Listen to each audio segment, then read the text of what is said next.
Me gustaría predicar. Me gustaría predicar.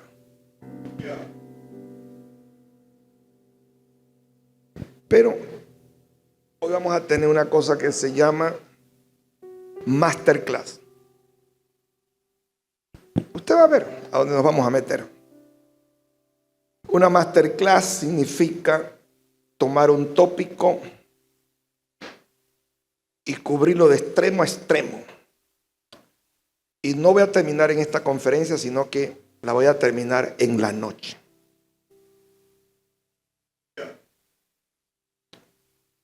La primera lámina dice, repítala conmigo, la sobrenaturalidad. Mira, pero que mira, con ese ánimo que usted tiene, estoy asombrado. Vamos, la sobrenaturalidad del reino de Dios. Honro la vida de nuestros apóstoles. Gracias por la invitación. Para mí es una honra muy grande. Los admiro. Y este lugar está espectacular, hermano. Extraordinario trabajo de años, de esfuerzo, ¿verdad? Y merecida cosecha ahora. Vamos a leer dos pasajes bíblicos del Nuevo Testamento. El primer pasaje está en Lucas capítulo 11, versículo 14. Vamos a leerlo corriendito. Multimedia, vamos a leer del capítulo 11, versículo 14 de Lucas al versículo 20. Estaba Jesús echando fuera un demonio que era mudo, y aconteció que salió el demonio, el mudo habló y la gente se maravilló. Pero algunos de ellos decían: por Beelzebú, príncipe de los demonios, echa fuera los demonios. Otros, para tentarle, le pedía señal del cielo. Mas él, conociendo el pensamiento de ellos, les dijo: todo reino dividido contra sí mismo es asolado. Una casa dividida contra sí mismo cae. Y si también Satanás está dividido contra sí mismo, ¿cómo permanecerá su reino? Ya que decís que por Beelzebú echo yo fuera los demonios. Pues si yo echo fuera los demonios por Beelzebú, vuestros hijos, ¿por quién los echan? Por tanto, ellos serán vuestros jueces. Versículo 20 es un versículo de oro para esta conferencia. Mas si por el dedo de Dios echo yo fuera los demonios, léalo en voz alta conmigo. Ciertamente el reino de Dios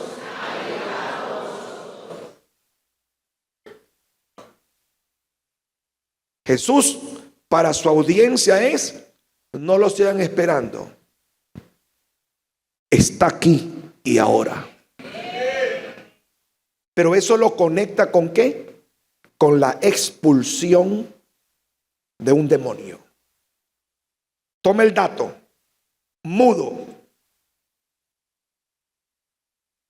sordo, tenía todas sus cuerdas vocales, sus oídos, sus tímpanos. Lo llevábamos a un foniatra y el hombre tenía orgánicamente todos sus órganos perfectos. Pero detrás, según el Evangelio, era trabada esa función. ¿Por qué? Por un demonio. No dice que Jesús sanó el cuerpo, dice que salido el demonio, comenzó a hablar. Reflexión para usted y para mí. En nuestras vidas, ¿cuántas cosas están perfectas? Tu familia, tu trabajo, tu economía, has hecho todo. No estás en pecado, estás en santidad. Sin embargo, hay algo que está trabado. La traba que tú tienes trasciende a lo físico.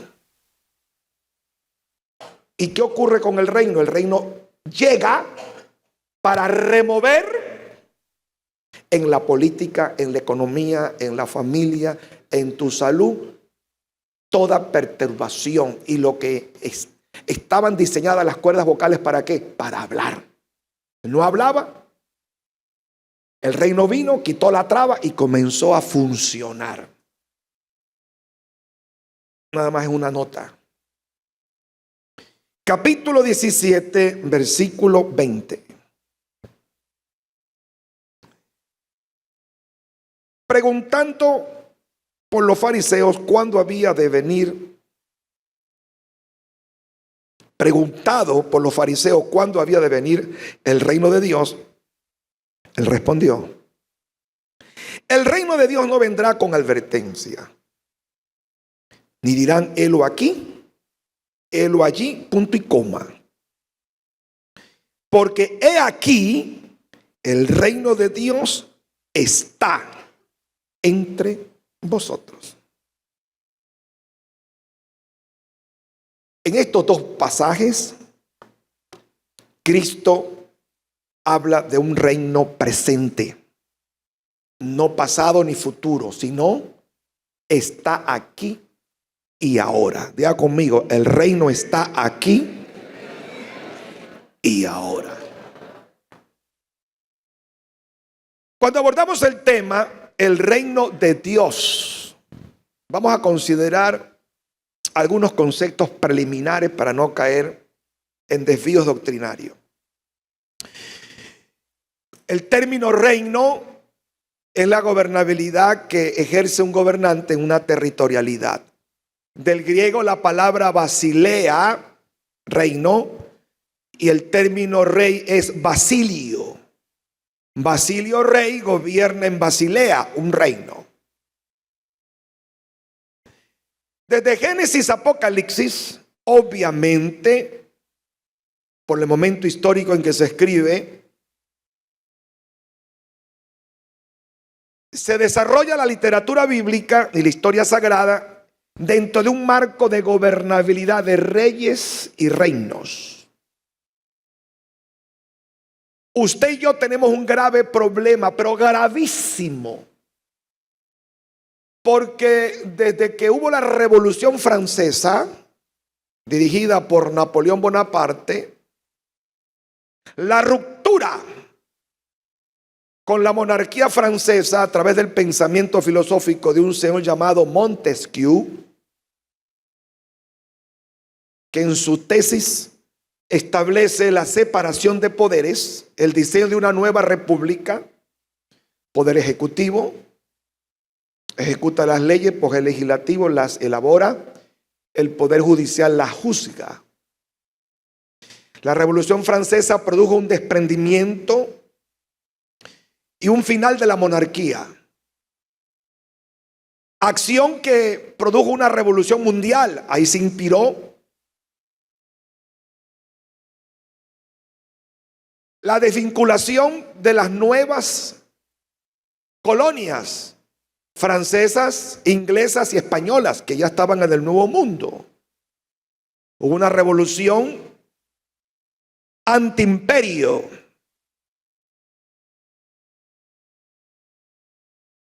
Y los grandes líderes del norte, Washington, todos los padres fundadores de la gran nación americana, rompieron con la madre patria de Inglaterra, rompieron con la madre patria España, rompieron con la madre patria Francia.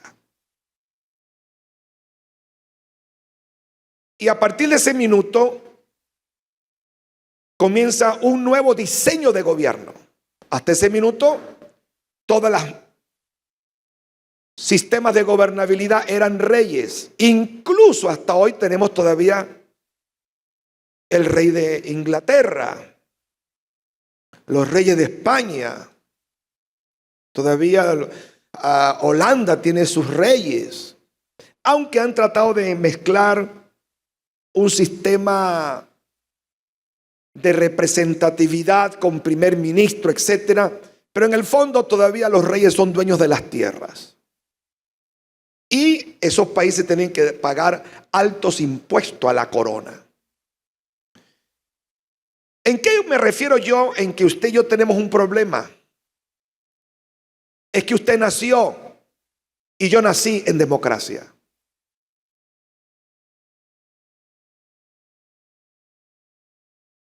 Usted nació en democracia, usted piensa en democracia, usted piensa en urna, usted piensa en partidos políticos, usted piensa en el pueblo, en la mayoría. El gobierno, democracia, gobierno del pueblo. Demos pueblo, cracia, gobierno. Usted no piensa en monarquía ni en teocracia. No. Entonces, ¿qué ocurre? Que usted llega los domingos y abre la Biblia y hay una cosmovisión donde usted vive y hay otra cosmovisión en lo que usted cree.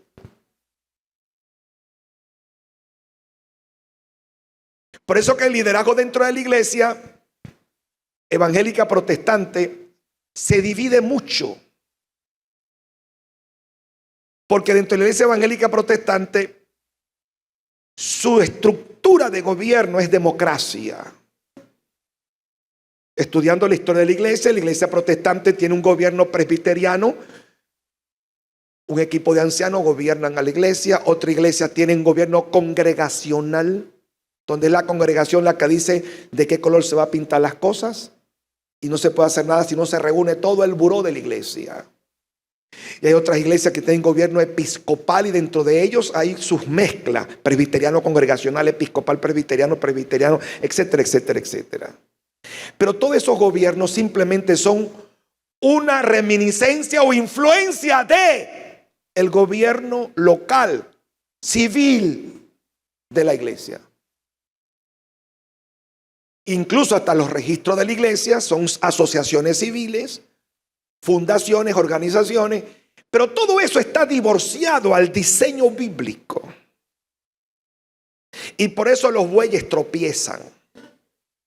Porque el arca tenía que ser cargada en el hombro, pero usted y yo queremos nuestro carro nuevo. Queremos hacerla a nuestra manera y por eso hay tanta muerte.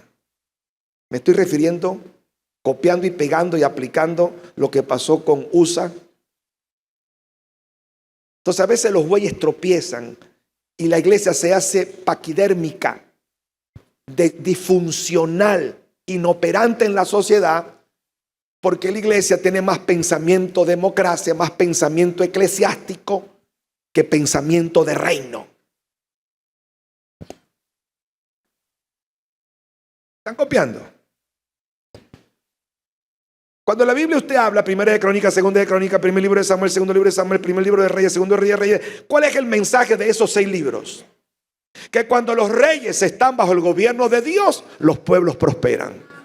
Cuando los reyes le dan la espalda a Dios y a sus valores, la familia y los pueblos con todo el potencial que tienen, viven en ruina y miseria. Ese es el mensaje que hay. Cuando Salomón estuvo con Dios, edad de oro, todo prosperó. Cuando Salomón se endemonió y quedó en idolatría, todo se arruinó. Y en la siguiente generación, Robán se rompe el reino. Y dando traspié, en el 622, las 10 tribus del norte de Samaria son llevadas por Asiria. Y en el 586, Nabucodonosor vino y rompió todo y se llevó a los judíos por 70 años a Babilonia. El resultado de política sin Dios, economía sin Dios, familia sin Dios, educación sin Dios, fe sin Dios, por ausencia de una cosmovisión de reino.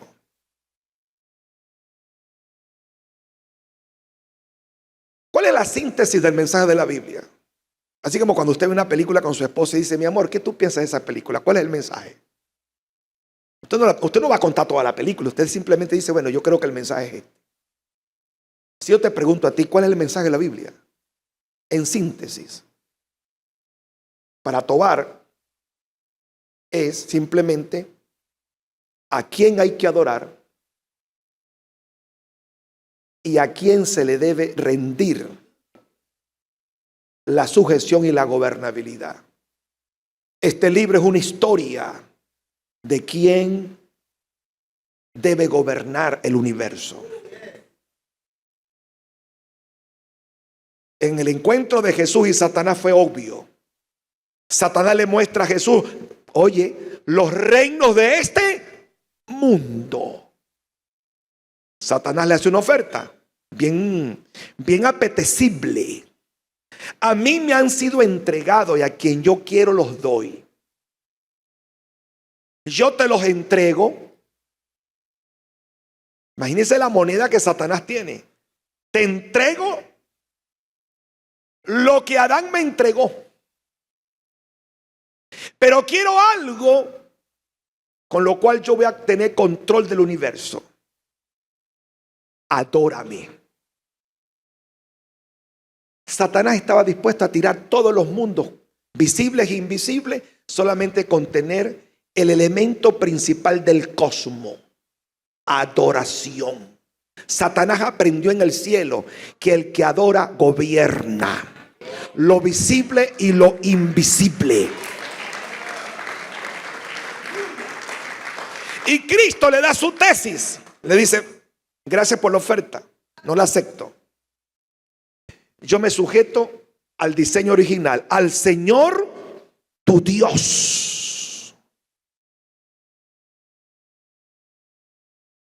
Cristo le dice a Satanás: Satanás, al Señor tu Dios. Tú eres diablo, pero tú tienes un creador. Y aunque seas diablo, al Señor tu Dios adorarás. Y a Él, quiere decir que a lo que tú adoras terminas sirviendo. A lo que tú dedicas más pensamientos, dinero y acción es lo que tú adoras. Usted puede ir a la iglesia y de repente adora más el trabajo que la iglesia. Adora más los hijos que a Dios. Adora más el marido que a Dios. Te adoras más a ti mismo que a Dios. Estamos hoy en día viviendo el culto de la autoadoración. Culto al cuerpo. Culto a la apariencia. Un culto. Es servicio y adoración. Entonces, es importante que nosotros podamos entender esto de entrada. En toda la Biblia, no voy a buscar texto por texto porque no terminaríamos ni este año ni el que viene. El término, diga conmigo: Dios es rey. Dios es rey. Todas las profecías apuntan desde Génesis hasta Apocalipsis que este gran rey, nuestro Padre, va a enviar un rey llamado el Mesías. ¿Sabe usted que el término hebreo Masaya es el término adjudicado al rey ungido? Y que el término Christos del griego es el término ungido, que es un término adjudicado a los reyes. Entonces usted tiene el gran rey, creador del universo, y tiene una profecía que habla de un gran rey que se encarnaría. Aparece Jesús. ¿Cuál es el drama de los evangelios? Vea el juicio de Jesús. ¿Eres tú rey de los judíos?, pregunta Pilato. Y Jesús le dice: yo para esto he nacido. ¿Lo dices por ti mismo o fue que te lo dijeron? Y Pilato estaba en angustia. No había argumento para crucificarlo. Y pesó más la correlación de fuerza del sistema religioso. Si no lo crucificas, te denunciamos que tú estás a favor de una conspiración contra el imperio. Y Pilato entonces, queriendo quedar bien con las multitudes que habían visto los panes multiplicados, los enfermos sanados, y estaban pro Jesús, versus fariseos y saduceos anti Jesús. Entonces, ¿sabes? Buscó algo de agua, se lavó las manos y dijo: quedó bien con Dios y con el diablo. Sin embargo, mandó a poner el título. A los crucificados le ponían el título ladrón, criminal, sedicioso, rebelde. Lo colgaban ahí y que se lo comieran, como dicen aquí en Honduras, los sopilotes. Y a Cristo le pusieron el título: la causa por qué fue crucificado. El INRI en 3 idiomas: en hebreo, en latín y en hebreo. Rey de los judíos. Los fariseos se enojaron y llegaron corriendo a Pilato. Pilato, no es rey de los judíos. Se autodenominó rey de los judíos. Y Pilato dijo: no, lo que está escrito. Y Cristo murió como rey de los judíos, no como delincuente, como el Mesías sufriente en la cruz. Entonces usted observe que el proceso es un proceso de reino. De reino. Segundo problema que tenemos nosotros. El primer problema es un problema de cosmovisión. El segundo problema que tenemos es un problema de distorsión teológica de lo que es el reino. Quizás para algunos de ustedes el término del reino, eso quizás no tiene mucha relevancia, pero se lo voy a explicar de esta manera. La versión que usted tenga del reino de Dios va a determinar su eficacia en esta vida.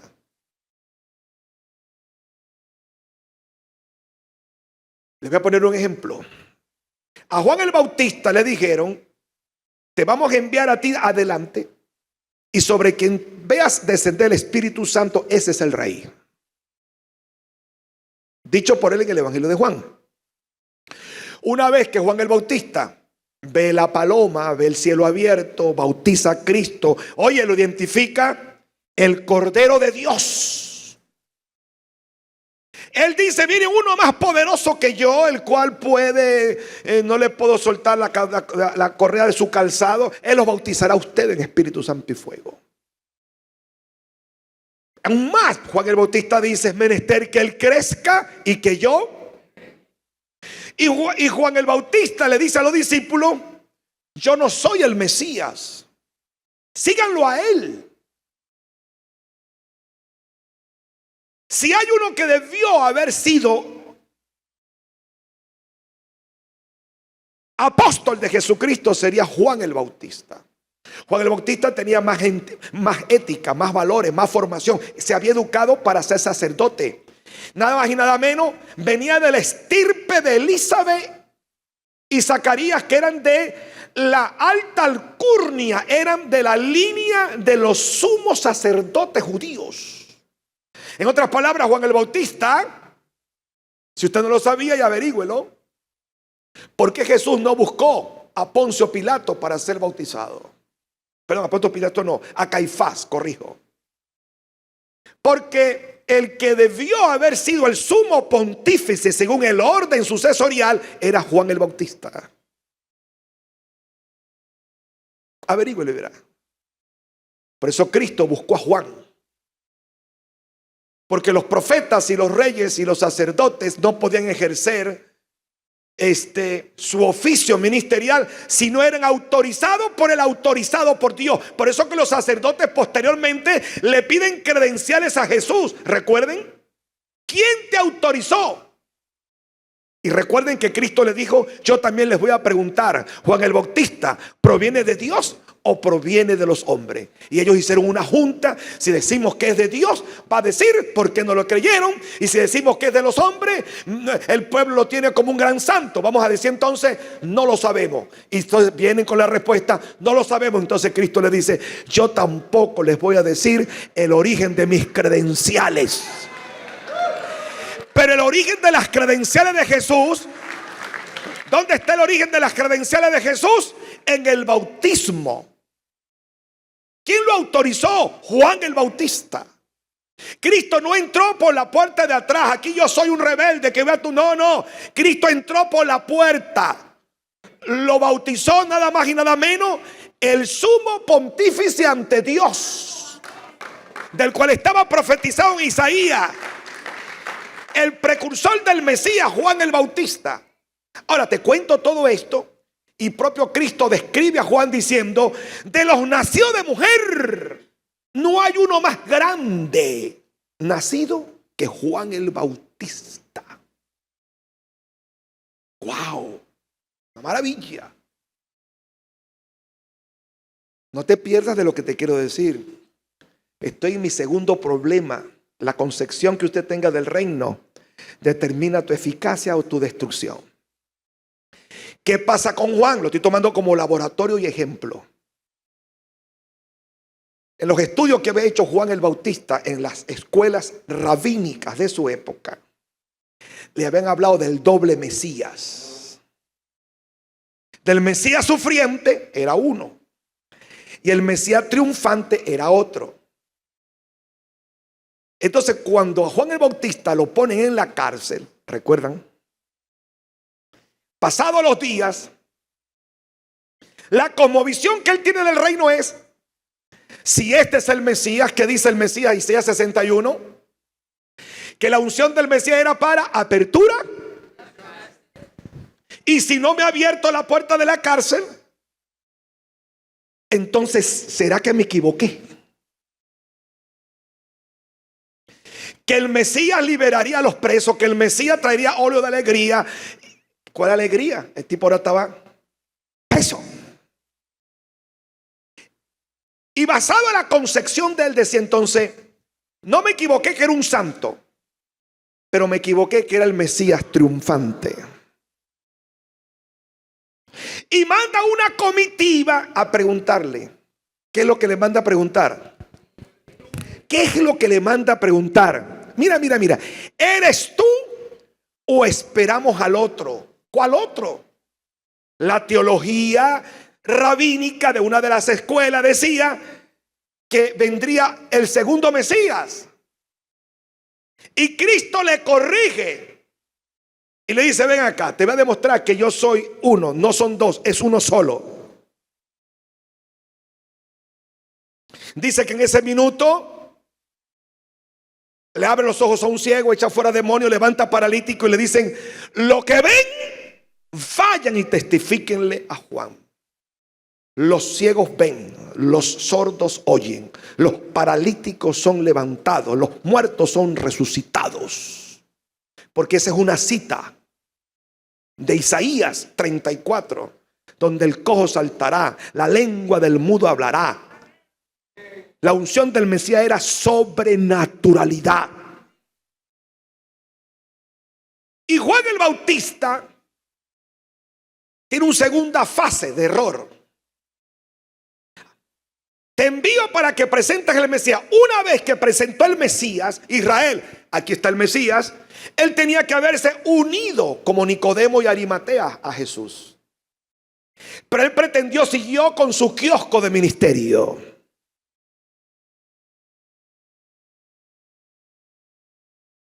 Eso que es menester que él cree que yo mengüe, en la práctica no sucedió. ¿Y cómo termina? Decapitado. Usted va a escuchar predicadores y teólogos que van a decir: wow, mira que la santidad, la pureza, hombre, sí. Hombre santo, puro y noble, pero estúpido. ¿Y qué nos hace estúpidos, torpes, tontos? La mala concepción del reino. Sí, usted lo puede ver de una perspectiva, el mártir. Pero pregunto, ¿Dios lo mandó a meterse a tratar de corregir a Herodes, que se había metido con la mujer de su hermano? Dios no lo mandó a eso. Dios lo mandó fue a bautizar al Mesías. ¿Están ahí conmigo? Hay gente que está sufriendo no por la causa que los mandaron. Están sufriendo es por su ignorancia y su carencia de revelación. Y cuando Juan el Bautista llega al cielo: Señor, me quitaron la cabeza. Dios dice: no, pero no fue por mi causa. A ti no te quitaron la cabeza por presentar el Mesías, por bautizar el Mesías, por anunciar el Mesías, por señalar al Cordero de Dios, por anunciarlo a él. No, a ti no te quitaron la cabeza por eso. Posterior a eso te quitan la cabeza por necio.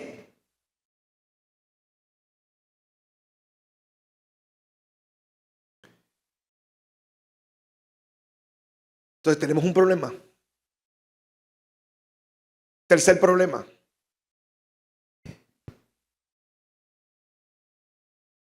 Agarre un libro que llaman concordancia. Tarea para la casa. Y ponga la palabra iglesia. Y ponga la palabra reino. Y vas a descubrir algo. Que la palabra reino aparece más veces en la Biblia que la palabra iglesia.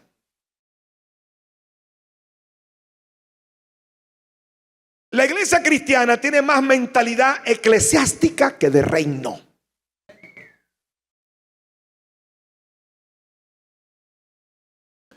Somos un gueto,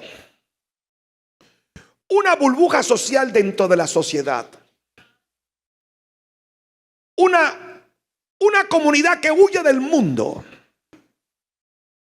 Una sociedad, un grupo sectario que no quiere saber de política, ni de economía, ni educación, ni de la guerra, ni de la justicia internacional, ni de la ecología, ni la capa de ozono, ni de la clonación, ni de la nueva moralidad sexual, ni siquiera del nuevo diseño de familia. No. La iglesia quiere es cantar, adorar y que Cristo venga y que a cada uno le den una arpa, una palma y nos vamos al cielo y que este mundo se lo lleve el anticristo y el diablo. Y seremos felices. Esa es la cosmovisión. Habrán uno más que otro que ya Dios los despertó.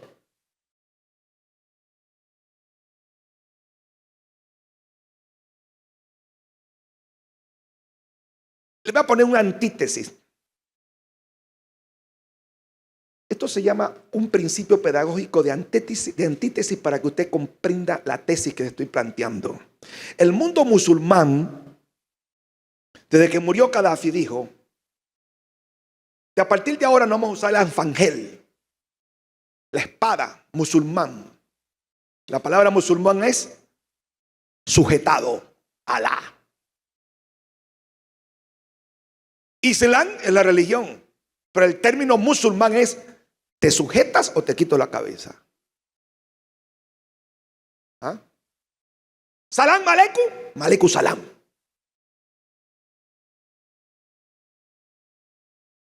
Es la cultura musulmana. Ellos han emprendido una cruzada a nivel mundial con mentalidad de reino. Y uno de los programas que tienen es poder demográfico. Las musulmanas están pariendo más que las europeas. El 60% de Francia ya es musulmán. La Sorbona, universidad de alto prestigio de hace siglos, lo compró un jeque. Y todos los que son graduados de la Sorbona tienen que estudiar el área teológica del Corán.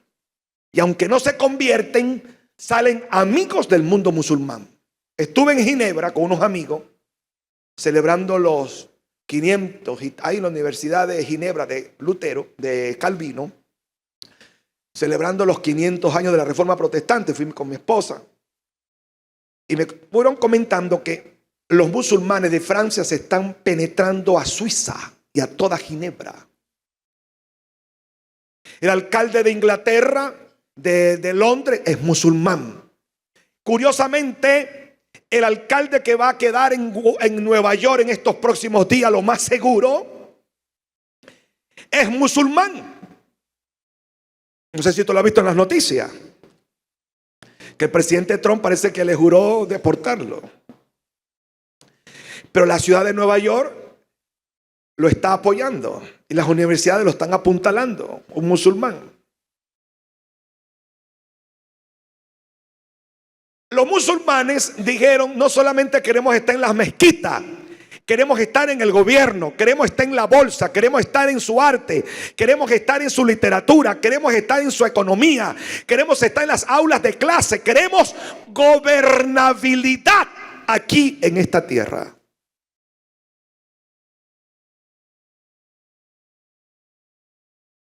Y por eso tienen a las fundamentalistas como Hamas, como ISIS, como Hezbollah y como todos los grupos terroristas. Y por otro lado tiene otra cara de bondad, de filántropos, de servicio con grandes ONG a nivel mundial. Pero detrás es gobernabilidad. La venganza musulmana, porque el cristianismo con las 6 cruzadas masacraron a los que habían posesionado la Tierra Santa. Y la manera de vengarse del cristianismo, cuando digo cristianismo, está involucrando católicos, chiprotas, coptas, pentecostales, bautistas, todo tipo de cristianos que diga Cristo. Para ellos no hay división. Para ellos es musulmán versus cristiano. Ellos tienen una concepción de reino. Le pongo un ejemplo, segundo ejemplo. Osama Bin Laden, hijo de una familia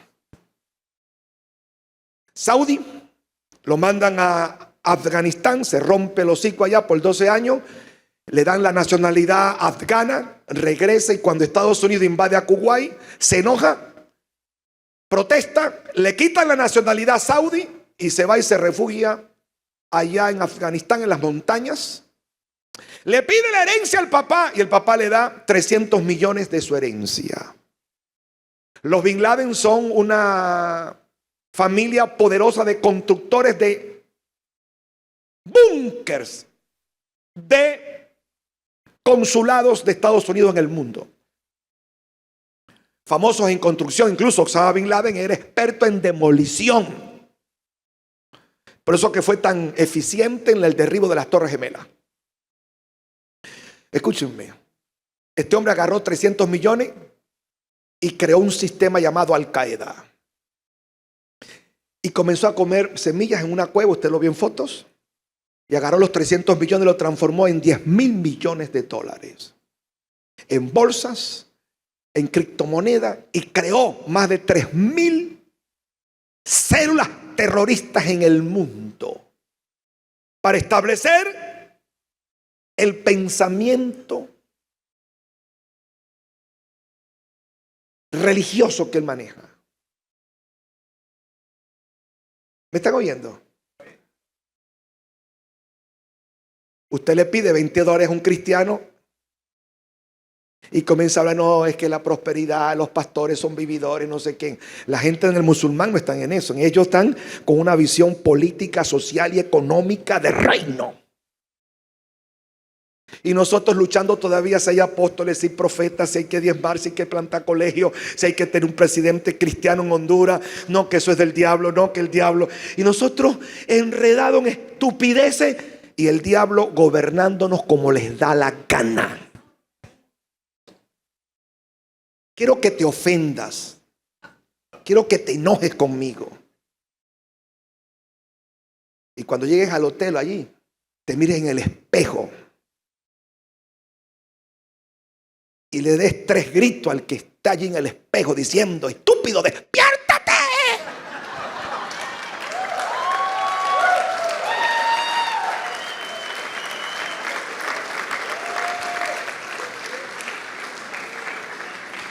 Yo les dije que esto no es una prédica. Esto no es una prédica. Una prédica es una cosa más, es una horchata. Esto es otra cosa, esta es otra historia. Entonces, ok, vamos a darlo hasta aquí. La gran pregunta es, ¿verdad? ¿Qué hacemos? ¿Cuál es la pregunta? ¿Qué hacemos? Tenemos que refundar el pensamiento de la iglesia. Tenemos que revisar en una autocrítica. Y de esa autocrítica admitir nuestras debilidades, nuestras carencias y poder apuntalar esta generación que se nos está escapando de las manos y poder sacar este barco hacia nuevos horizontes. Es un deber ser que pastores y líderes, vieja generación y nueva generación, podamos encontrarnos y poder refundar la iglesia. Es un deber ser. Porque escúchenme bien, si la iglesia sigue como va, en el 2100,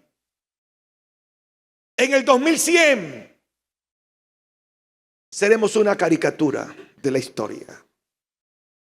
Observe la juventud que tenemos en la iglesia. Observe los nuevos predicadores hoy en día que son así medios metrosexuales.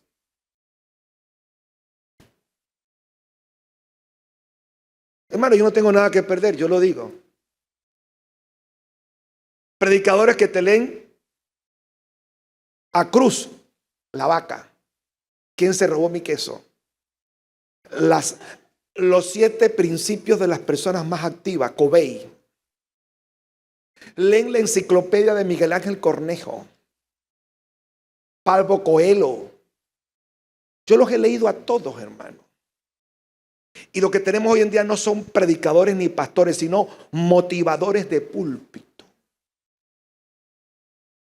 manipuladores de oficio, que saben tocar las emociones de la gente. Y como estamos en una sociedad carente de reino, el que te hizo daño te va a venir a pedir perdón. El pasado lo rompe. Hay un campeón en ti. Piensa positivo, habla aquello. Y tú, como un gran tonto estúpido, sí, electrizado por la verborrea y el barniz de saber. Y es humanismo sin Dios, es cultura sin Dios, es palabra sin revelación, en ausencia de espíritu. Cristo no está en esas prédicas. La palabra no está en las prédicas. El carácter no está en las prédicas.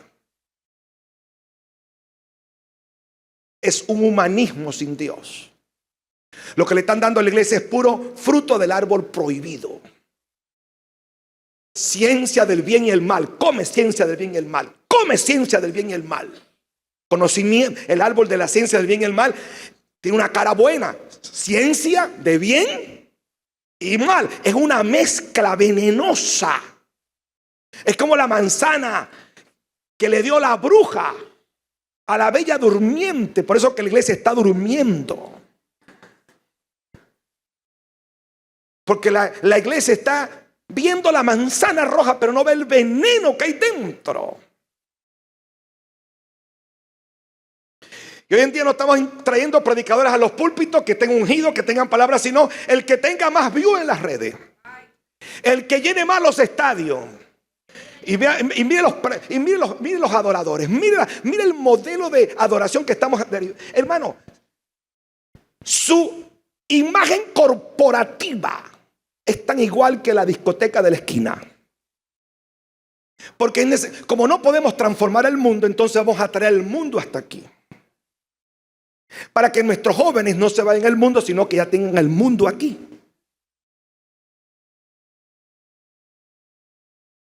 Y no estoy hablando de legalismo. Estoy hablando es de modelo de vida. Los mismos zarcillos, los mismos tatús, los mismos pelos parados, los mismos pantalones rotos, la misma cosa. Todo es válido con tal de tener gente. Y las grandes agrupaciones cobran como Hollywood, piden agua de Francia, y los pastores son los culpables. Piden los VIP igualmente. Es Hollywood dentro de la iglesia. Si seguimos así, mire lo que está pasando en Estados Unidos. Usted no lo sabe, yo vivo allá hace 30 años. Se están cerrando más de 1000 templos al mes en Estados Unidos. Yo tengo ahí un video donde se están destruyendo templos históricos y están levantando complejos de apartamentos, edificios. Porque quedaron 4 viejos y ya no podían sostener eso y tuvieron que vender esa cosa. Entonces hay un socavamiento de las bases estructurales de la iglesia. ¿Me están oyendo, amados? Y hay un grupo de líderes a nivel mundial que están cerca del poder, con chupantes corruptos también, que usted los ve en la foto, pero no afectan con su filosofía al líder. Me gusta Pablo. Pablo un día, en su primera misión, que sale de allá ungido de Antioquía, llega a una isla llamada Chipre. Y cuando llega a la isla de Chipre, dice que estaba Sergio Paulo. Y dice que Sergio Paulo era un hombre que quería escuchar la palabra de Dios. Y escucha que llegó Pablo. Y lo manda a llamar. Y cuando lo manda a llamar, tenía un brujo al lado llamado Barjesús. Y Pablo quería hablarle y Barjesús en el medio. Y Barjesús, ¿y qué nombrecito? Bar es hijo. Jesús se llamaba hijo de Jesús el desgraciado. El hijo de Jesús estaba allí. Con el lenguaje de religión, con el lenguaje, pero era un brujo, era un hechicero. Y una de esas, Pablo, hermano, le sale esa rabia santa. y le echa un insulto evangélico. Mire este insulto: hijo del diablo, enemigo de toda justicia, ¿hasta cuándo no cesarás de trastornar los caminos del Señor? Desgraciado, te vas a quedar ciego.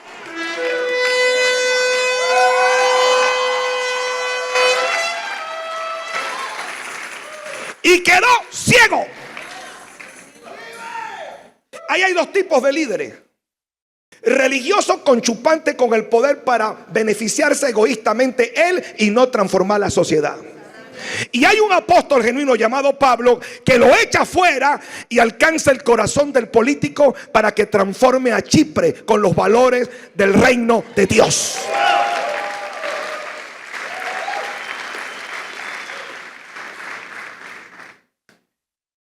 ¿Están conmigo? Cuando yo te digo cosas feas, para ofender tu mente, para que se te revele el corazón. Aquí nada es accidente, todo es intencional. Aquí todo es intencional. Ay, perdón, no, aquí no hay perdón, aquí es intencional. Así que usted tranquilo. Entonces, la pregunta es, ¿qué hacemos? Ok. Observe lo siguiente. Vamos con la segunda lámina, porque hoy vine armado y peligroso. Segunda lámina, por favor, ayúdenme.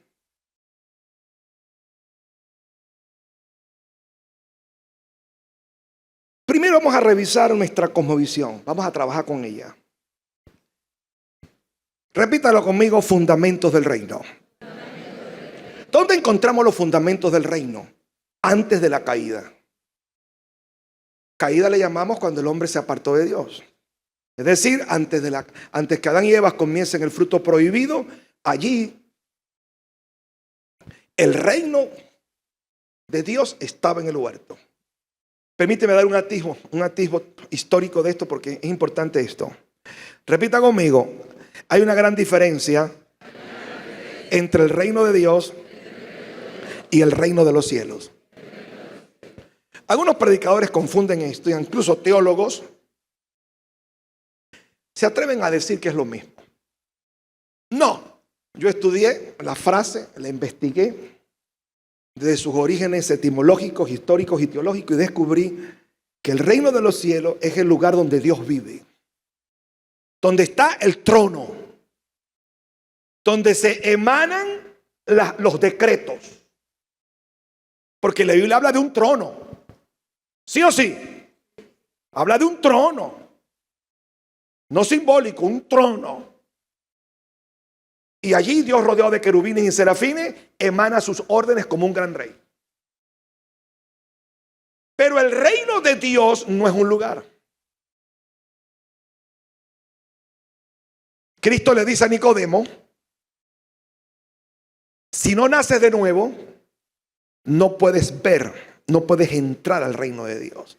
Y Nicodemo pensaba que era algo literal. Me voy a meter en el vientre de mi madre. Cristo le dijo: no, cabezón. Es que vas a ser regenerado espiritualmente. ¿Están ahí conmigo todavía? Entonces diga conmigo: el reino de Dios no es un lugar, es una dimensión. Entonces, por ejemplo, cuando Cristo dice que le estaban poniendo las manos a los niños y se lo querían impedir, y Cristo dijo: deja los tales que son del reino de los cielos. Es decir, que un niño muere en estado de inocencia, va al cielo, reino de los cielos, al cielo. Mientras que cada vez que Cristo habla de la acción del reino de Dios, habla de cosas aquí en la tierra dimensional. Reino de Dios. De tal manera que el reino de Dios, mientras que el reino de los cielos es un lugar supeditado en el cielo, un local que estará en el mundo más allá del sol. Pero el reino de Dios no está más allá del sol, es aquí. Fue establecido en el huerto. El hombre fue expulsado del reino. Y la gran misión de Jesús es regresarnos al reino y que seamos hijos del reino de Dios. Y cuando hablamos de reino, entonces hay que buscar los fundamentos. Primero, fundamento del reino. Levante la mano, le voy a rayar la memoria. Levante la mano, diga conmigo: fui creado a imagen de Dios.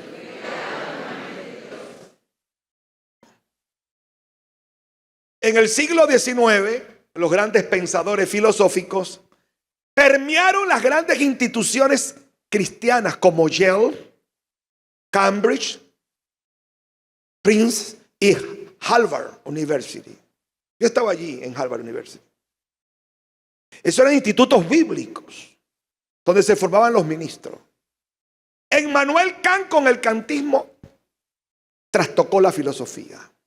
Carlos Marx, con el libro El Capital, trastocó la economía con Engels y Lenin.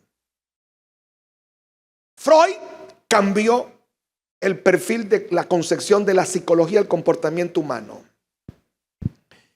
Darwin, con su libro Evolución de las especies, nos trajo que el hombre viene de los nímidos, unos monos que no se consiguen todavía, el eslabón perdido.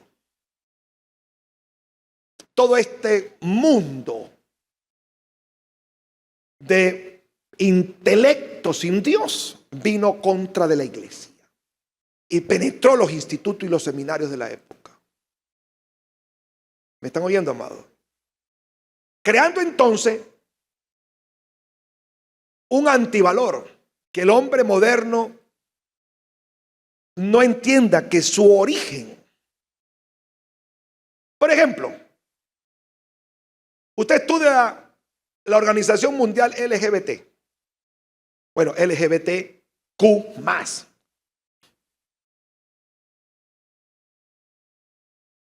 ¿Por qué esta organización tiene esa propuesta? Porque no cree en su filosofía, no cree que el hombre fue creado a imagen de Dios. Porque si llegara a creer que fuimos creados a imagen de Dios, tendría que aceptar, y varón y hembra los creó. Entonces hay que darle muerte, hay que sacar a Dios,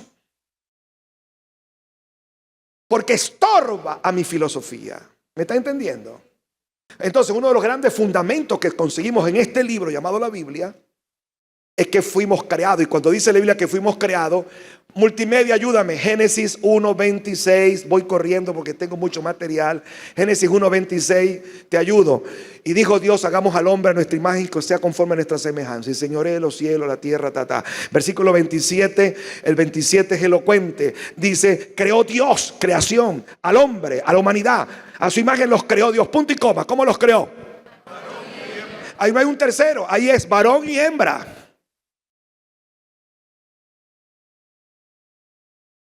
Entonces el reino de Dios no va a dar esta identidad de familia, no va a dar entidad como sociedad. Número 2, lámina anterior, la misma que estábamos ahorita. Punto número 2 de la lámina: familia. Génesis 2:24, dejará al hombre a su padre y a su madre y se unirá a su mujer, y los dos serán ¿qué? Póngame ese texto allí porque ese es un texto estrella.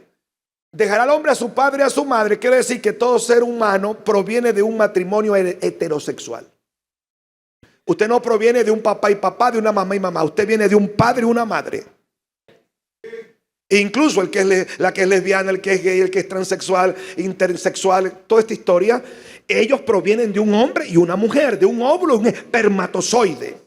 No provienen de dos espermatozoides ni de dos óvulos. Ahí está.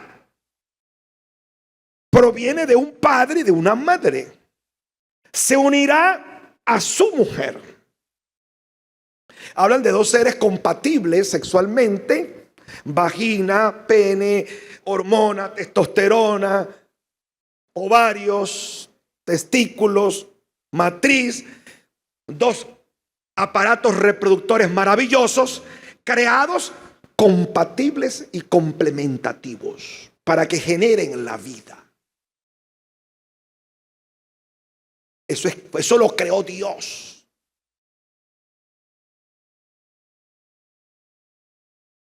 Entonces ese texto te dice: no es una unión de un hombre con un hombre, una mujer con una mujer, no al adulterio, porque padre y madre intervienen de ambos, se solicitan y se integran de familia. Y lo más tremendo es, se unirá ¿a qué?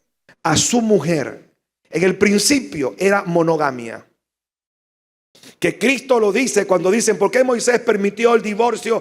Cristo dice, pero en el principio, Cristo va siempre al principio.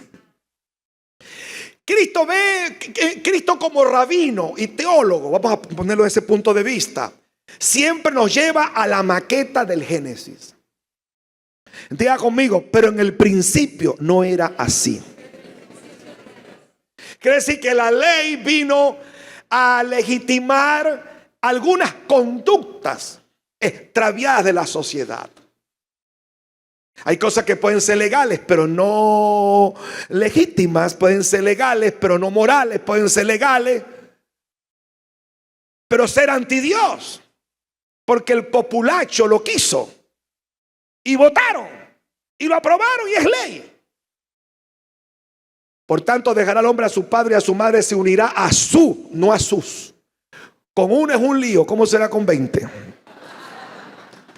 Oh, no. Yo con Saba, con ella basta y sobra, hermano. Por eso yo tengo 46 años con ella, cadena perpetua sin derecho a fianza, hermano. El juez me quiso dar la licencia. Yo le dije no, renuevo el contrato, el lease.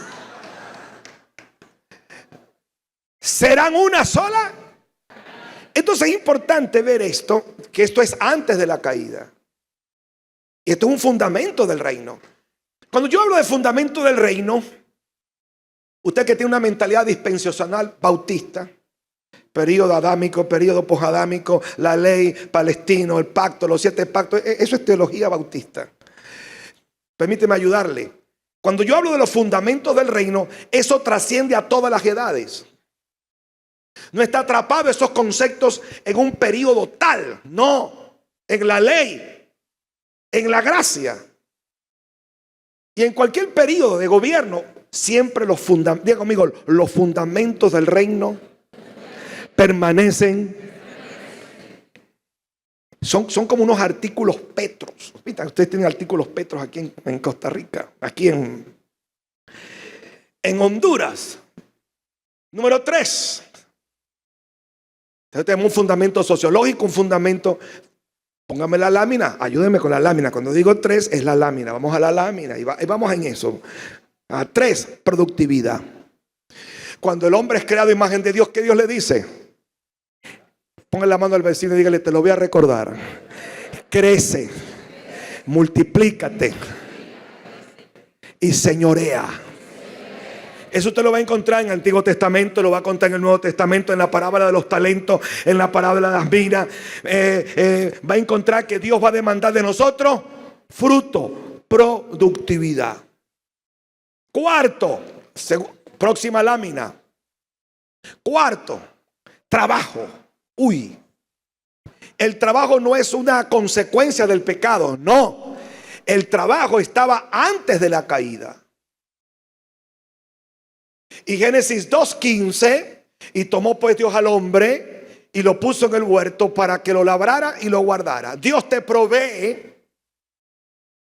En la doctrina de la divina providencia, Dios por un lado provee, pero por otro lado Dios te guarda. Y en el guardar es tú y yo responsables de lo que Dios nos ha dado. Dios le entregó al hombre el huerto y él tenía que trabajarlo y guardarlo. Pero ni lo trabajó ni lo guardó. Hoy en día hay muchos cristianos. ¿Y cómo está? Aquí esperando un trabajo. ¿Saliste a buscar? No, es que estoy esperando en Dios, estoy orando. Mira, ¿por qué no te has casado? No, porque estoy orando. ¿Y por qué no te digo? No, es que estoy orando. No eres tanto, mijo, actúa. Las solteras que están por ahí, si no te atacan, ataca, pero haz algo, mija.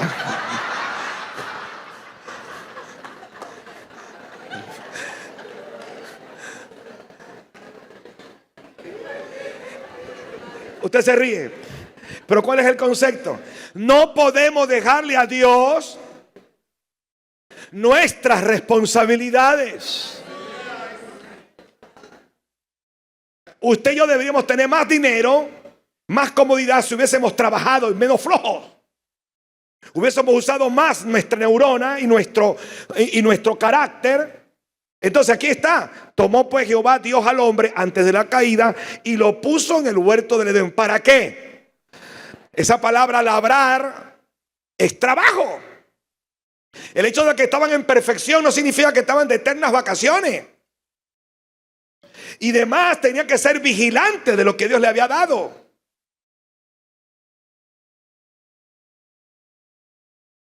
Número 5, autoridad. Antes de la caída, Dios le dice al hombre: señoré los peces del mar, señoré las aves de los cielos, señoré lo que se arrastra en la tierra.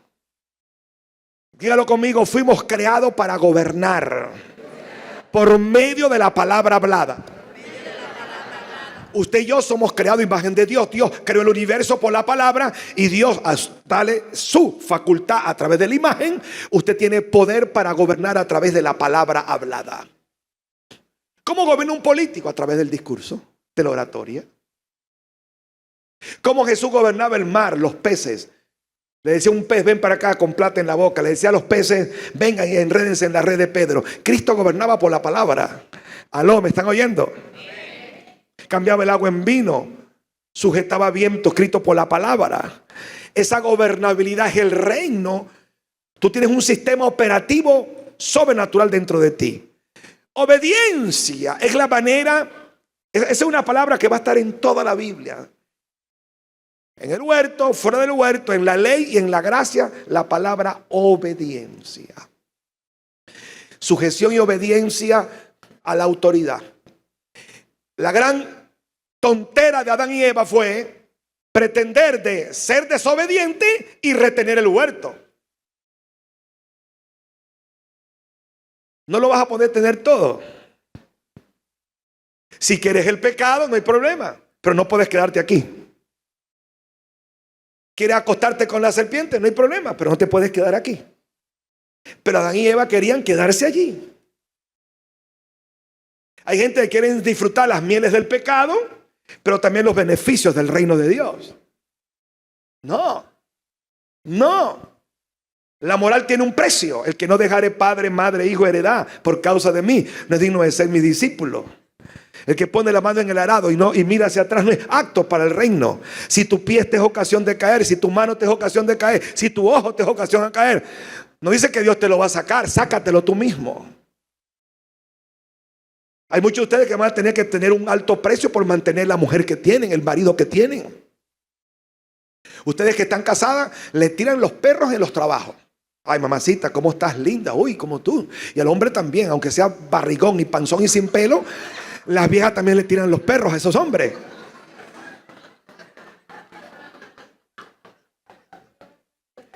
Y de vez en cuando el muerto saca la mano, te tiembla, el pie quiere pecar. Y va a tener que, no, sujétate. Se te presentan drogas, se te presentan trampas, se te presentan mentiras. Y tú tienes que decir, no. Porque el reino está en ti. Y séptimo, fe. Usted va a encontrar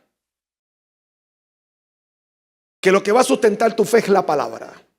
Y todos los héroes de la Biblia, de Génesis y Apocalipsis, que manifestaron el reino, porque estamos en un congreso llamado sobrenaturalidad, ¿verdad? Si queremos manifestar la sobrenaturalidad, el factor fe va a ser determinante. Y la gente del reino va a enfrentar dificultades. Y hay un texto que quiero motivarlos a ustedes. Mateo capítulo 12, versículo 11.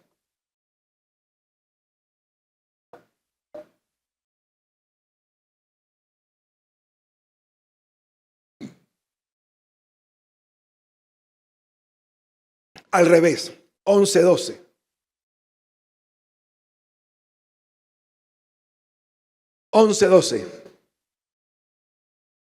Desde los días de Juan el Bautista hasta ahora, el reino de los cielos que sufre. ¿Y los violentos qué? Yo tuve que hacer un exégesis de ese texto y averiguarlo bien y buscar versiones y buscar de todo para poder tener una imagen correcta. Y aquí está la traducción fidedigna de lo que te voy a decir. Imagínate que aquí viene el reino de las tinieblas a sabotear el propósito que Dios tiene contigo. Toda la gente que está en el reino de Dios va a sufrir ataques, muchas veces inexplicables. Hay cosas que te ocurren porque quebraste la ley, quebraste un principio. Pero a veces tú te revisas y descubres que no hay ninguna puerta abierta. Sin embargo, tienes oposición y ataques despiadados contra ti.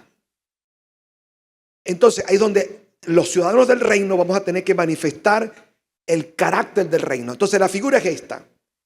Hay una violencia que viene contra los ciudadanos del reino, pero los ciudadanos del reino no se pueden quedar impávidos ahí, sufriendo. No, dice que tienen que manifestar una violencia en retener lo que Dios le ha dado.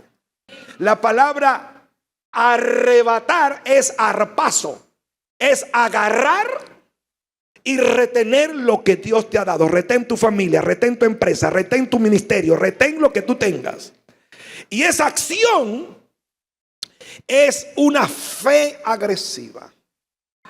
Mientras que emuná en hebreo es fe de carácter, de fidelidad. Pisteo en el pensamiento de Jesús es una fe que obra milagros. Es una fe que arrebata, una fe que conquista, una fe que se impone, una fe que resiste al diablo y tú no vas a huir, el diablo es que tiene que huir de ti. Entonces ahí tenemos entonces los fundamentos del reino. Vamos a otro capítulo. Hay un punto que no lo puedo dejar de pasar por alto y ya estoy casi terminando. Daniel capítulo 2, versículo 44. Nabucodonosor, rey de los caldeos, comenzó a preocuparse de el gobierno futuro de la humanidad. Incluso se preocupó hasta nuestros días. ¿Qué le parece? Estamos hablando de que los caldeos, el imperio caldeo babilonio, data 650 antes de Cristo. Jerusalén cae en el 586 antes de Cristo. Y Nabucodonosor ya estaba en toda su gloria. Y comienza con preguntas: ¿qué va a pasar del futuro de la humanidad? Y Dios le revela un sueño donde él ve una estatua, cabeza de oro, pecho de plata, vientre de bronce, piernas de hierro y una mezcla de barro con hierro, pero que no se mezcla. Y de repente mira una piedra que se corta y viene rodando y golpea la estatua, se desmorona, y de esa piedra, así como algo medio ciencia ficción, aparece una montaña. Y Dios le dice: esa piedra es el Mesías. Y esa piedra que se convierte en una montaña es un reino que permanecerá para siempre. Y ese reino no será sustituido por otro, sino que con el tiempo irá expandiéndose y expandiéndose y expandiendo. En los días de estos reyes, el Dios del cielo levantará ¿qué? Que no será jamás destruido, ni será el reino dejado ¿a qué? ¿Qué va a hacer ese reino? Desmenuzará y consumirá ¿qué? Todos estos reinos. Pero él, el reino de Dios, permanecerá para siempre.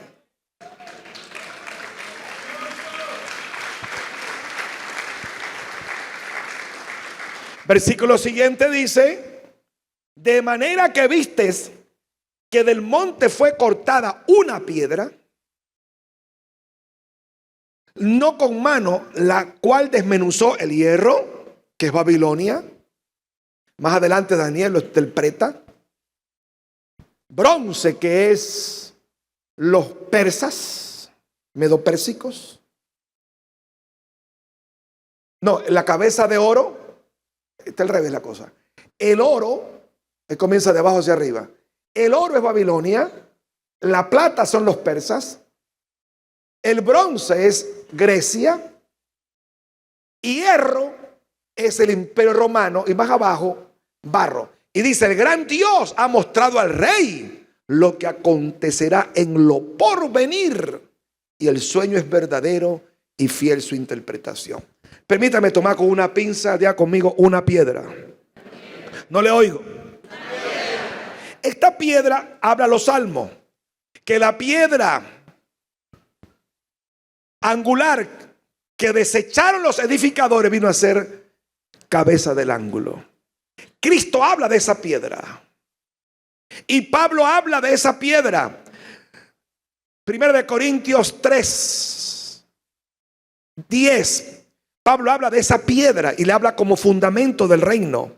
1 Corintios 3:10 dice: conforme a la gracia que me ha sido dada, yo como perito arquitecto puse ¿qué? Fundamento, y otro edifica encima, mire cómo sobreedifica. El 11, ¿cuál es esa piedra? Dice, porque nadie puede poner otro fundamento que el que está puesto, la cual es Jesucristo.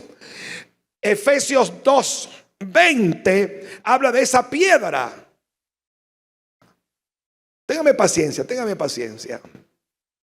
Efesios 2:20 dice: edificado pues sobre el fundamento de los apóstoles y los profetas, siendo Jesucristo, oye, la principal ¿qué? Piedra de ¿qué?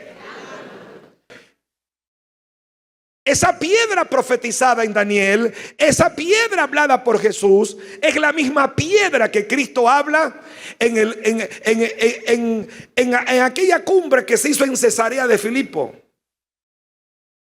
¿Qué dicen los hombres? Que soy yo.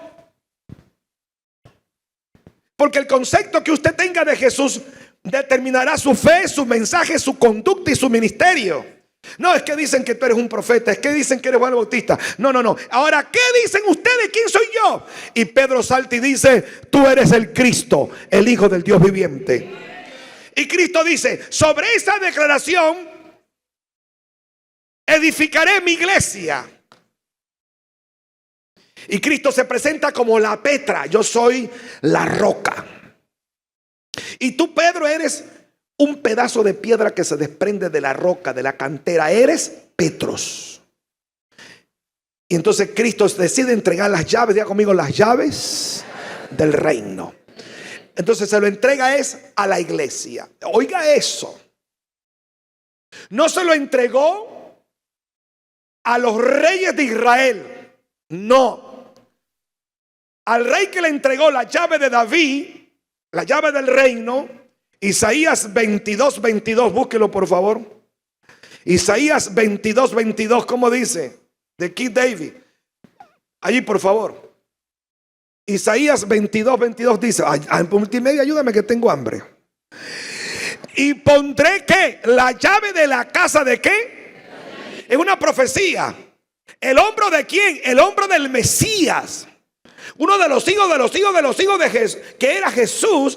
Sobre su hombro pondré la llave de David. ¿Y qué hace con la llave? Abre y nadie cierra. Cierra y nada. Ese poder de abrir y cerrar, atar y desatar, Cristo se lo transfiere, se lo imputa a la iglesia. Quiere decir, míreme. La iglesia tiene a ser el epicentro de transformación de la sociedad, el reservorio de los valores de la familia, de la cultura, del poder de Dios, como decir el arca del pacto. La última revelación o instrumento que Dios usará en la historia es la iglesia de Jesucristo. Pero una iglesia que tenga naturaleza apostólica, profética, intercesión, una iglesia de fe, de valores, de prosperidad, de trabajo, de gobernabilidad, con visión de gobierno, tanto espiritual como secular. Si la iglesia no lo hace, no lo va a hacer el gobierno, no lo van a hacer las ONG. Grítelo conmigo, hay un trabajo que fue asignado a la iglesia. Y ese es un trabajo transnacional y por todo el mundo y hacer discípulos. Mire, están así que la fama de Pablo era tremenda. Cuando Pablo llegaba a un pueblo, ¿sabe lo que decía la gente? Llegaron los trastornadores del mundo. Toca a 3 y a 4 y dígale, ese es tu apellido.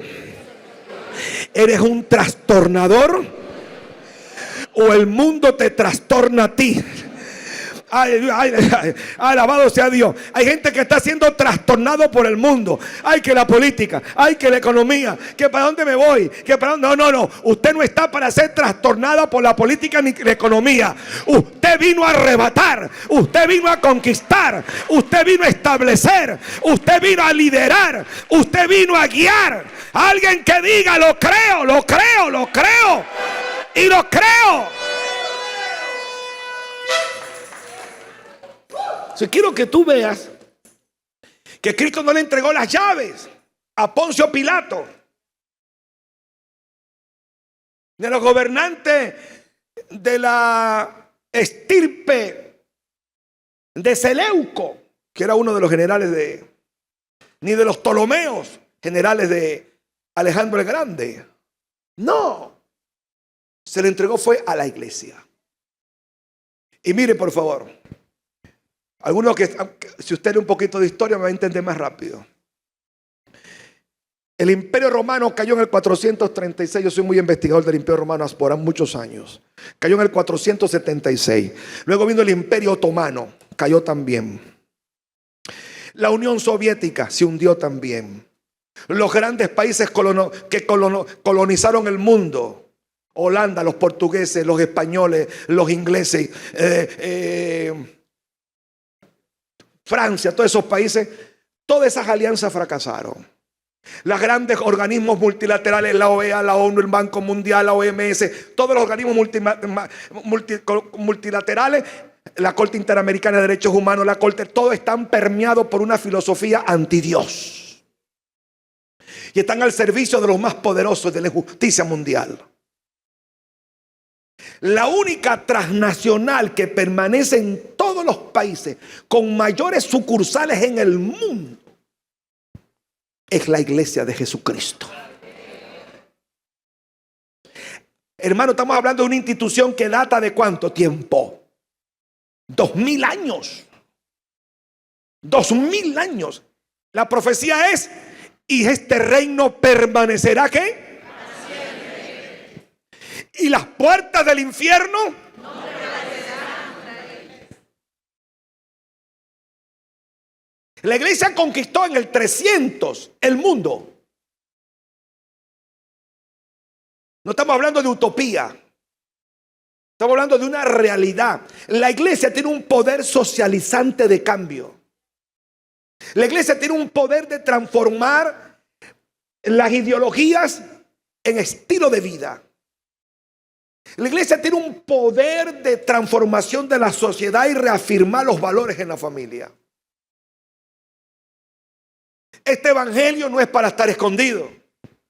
Es el propio Cristo que dice, ponga la mano al vecino y dígale los 4 términos. Dígale: eres sal de la tierra, anticorrupción, eres luz del mundo, eres portador de justicia, eres un embajador del reino.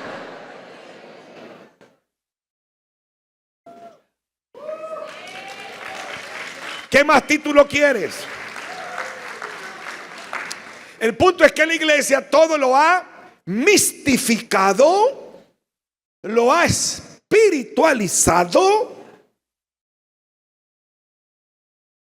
A mí me dan ganas de reír cuando yo leo a Jesús ahí en Juan capítulo 17, donde dice que Jesús está orando.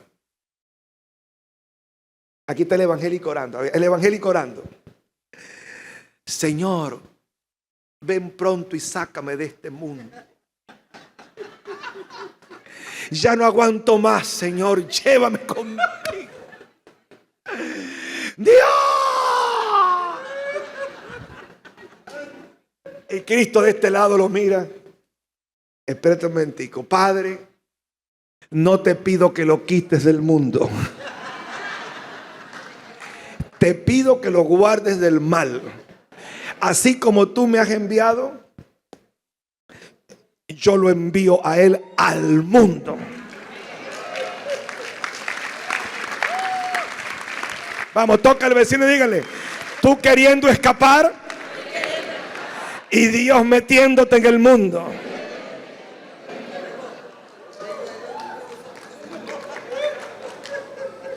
Cristo le dijeron, Cristo dijo: mi reino no es de este mundo. Pero hemos leído mal a Jesús. Jesús lo que dijo fue: mi reino no es de la naturaleza malvada de este mundo, pero es en función de este mundo. En el Padre Nuestro lo indica. Levante la mano. Padre nuestro que estás en los cielos, santificado sea tu nombre. Ahí viene, ahí viene. ¿Qué dice ahora? Entonces, ¿qué hace usted diciendo llévame a tu reino cuando Dios más bien está diciendo venga? Venga. ¿Qué cantaban los ángeles en el campo de Belén? Gloria a Dios en las alturas. Hay algo que hay arriba que hay que bajar. ¿Y paz a quién? ¿A quién? A los hombres de buena voluntad, hombres y mujeres que sujetan su corazón al reino de Dios. Este concepto va a darle a nosotros un brillo a lo que es evangelismo, consolidación, discipulado y misiones. La iglesia tiene que volver a plantar iglesias. La iglesia tiene que volver a retomar el evangelismo. Porque a medida que la iglesia comience a conquistar, eso fue lo que pasó en el primer siglo. La iglesia, mira, era tan tremendo que Pablo dice: salúdame la célula de crecimiento que está en la casa de César. Entonces imagina que en los palacios del Imperio Romano, en los tiempos libres, habían cristianos que se reunían a espaldas del emperador para adorar a Jesucristo, el Hijo de Dios. Fulano, el tesorero de la ciudad. Usted comienza a ver, mire, ayúdenme por favor, ayúdenme. Los apóstoles todos se fueron y dejaron a Jesús abandonado, que se lo comieran los opilotes. ¿Quiénes aparecieron a defender el cuerpo? ¿Quiénes? Nicodemo, que era un político, y Arimatea, que era un rico. Pedro brillaba por su ausencia. Judas se ahorcó. Tomás no creía. Felipe preguntando dónde que quedaba la casa del Padre. Aló. Judas colgado por allá. ¿Sabe quiénes fueron los que vinieron a rescatar a Jesús? Gente que había penetrado el sistema. La Biblia dice que Nicodemo era un discípulo secreto. El último que le ayudó a cargar la cruz no fue Pedro, fue un hacendado negrito que venía, un tal Simón de Cirene. Cirene es un pueblo africano. Venía de la finca y le dijeron: agarre la cruz. Escuchen, ¿cómo es posible que los últimos que estuvieron con Jesús no fueron los apóstoles? Fueron gente secular, un catedrático, un millonario y un negro africano. Venía de la finca. Entonces, la iglesia tiene que alcanzar a los profesionales, los políticos. La iglesia tiene que alcanzar. Yo pido un aplauso para este ministerio que tiene en su escuela aquí. Gloria a Dios. Ahí se está forjando una mentalidad de gente de reino, una cultura.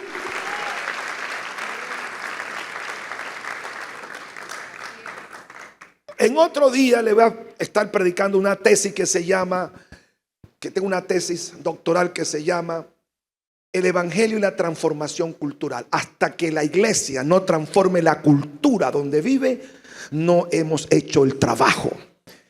Te conmigo, transformando la cultura. Entonces la iglesia tiene que ser un elemento de transformación cultural. Ok, voy a aterrizar acá. Yo le dije que no iba a terminar. Lámina, por favor. Lámina.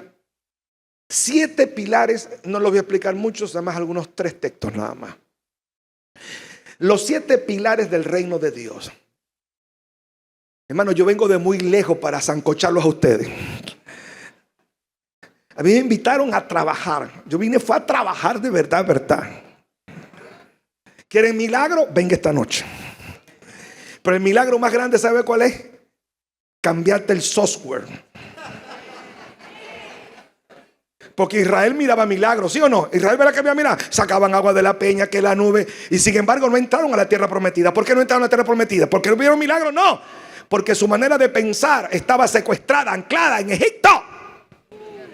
Y así pasa aquí nosotros. Anoche, ¿cuánto vieron los milagros? Ayer vieron los milagros hoy también. Pero después que te vayas de aquí, ¿qué va a pasar con tu vida? Con tu finanza, con tu economía, con tu visión, con tu reino. Entonces mi trabajo de reingeniería es transformar tu manera de pensar con la palabra de Dios. ¿Es aburrido? Sí, pero es importante. Porque antes de la acción hay que cambiar el pensamiento. Hay que cambiar el pensamiento. Hay que cambiar los mapas mentales de la iglesia. 1, levante la mano. Esto le va a gustar, diga, el reino es providencial. El concepto teológico providencial es que Dios es proveedor y a su vez sustentador de lo que Él da. Si Dios te da tu hogar, Dios te lo sustenta. Si Dios te da una empresa, Él te la sustenta. Si Dios te da un ministerio, Él te lo sustenta. Si Dios te da tu vida, Dios te sustenta tu salud. Dice que todas las cosas creadas han sido sostenidas por la palabra de su poder. Tarea para la casa, busque la palabra inmanencia. La va a buscar en Google o en Wikipedia. Inmanencia. No tengo tiempo para explicárselo, así que usted colabore con usted mismo. Mateo 6:33, usted se lo sabe de memoria y dice: busca primeramente ¿qué? Y las demás cosas. Déjeme el texto allí y no me lo quite. Buscar habla de intencionalidad. 2. Prioridad. Poner de prioridad el reino. ¿Qué es lo primero en tu vida? ¿Qué es lo primero en tu familia? ¿Cuál es el orden de la escala de valores que rigen tu existencia? Cristo dice, primeramente, el reino de Dios. Tus intereses deben estar centrados en el reino de Dios. Pero este reino está mezclado con justicia. El reino, cuando dice justicia, habla de los diseños. La traducción más correcta es: busca los diseños de Dios. Y cuando operes en esos diseños van a ser providenciales. ¡Wow! Todas estas cosas os serán añadidas. ¿De qué cosas? Que comeremos, que beberemos, el carro, la casa, la mujer con los hijos, el marido, el combo completo con todo, con caballo, con sombrero, con finca, con pisto, con todo viene el tipo.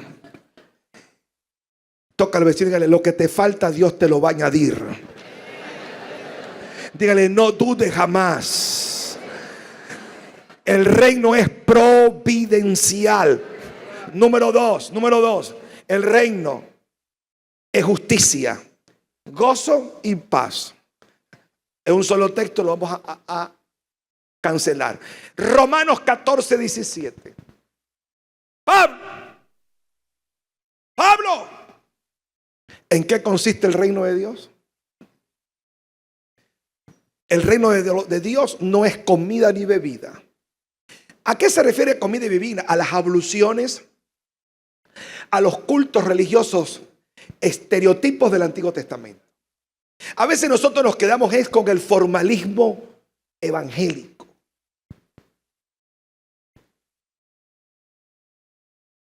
con la subcultura muchas veces distorsionada del evangelio. Y nos quedamos en abluciones, comida, bebida, el pelo, la ropa. Nos quedamos con normas, con formas. ¿Y quién eran los especialistas en eso? Los fariseos. Y Cristo les apuntó a quemar ropa, diciendo: ustedes son como sepulcros blanqueados. Entonces Cristo demandó de la conducta de los fariseos no lo exterior, sino lo interno, la justicia, la integridad, la misericordia, la fe y los valores. Y Pablo, como ex fariseo, sabía de ese tema. Y entonces por eso nos da una cátedra aquí diciendo: el reino de los cielos no es apariencia religiosa, no son actos religiosos, no son rituales religiosos.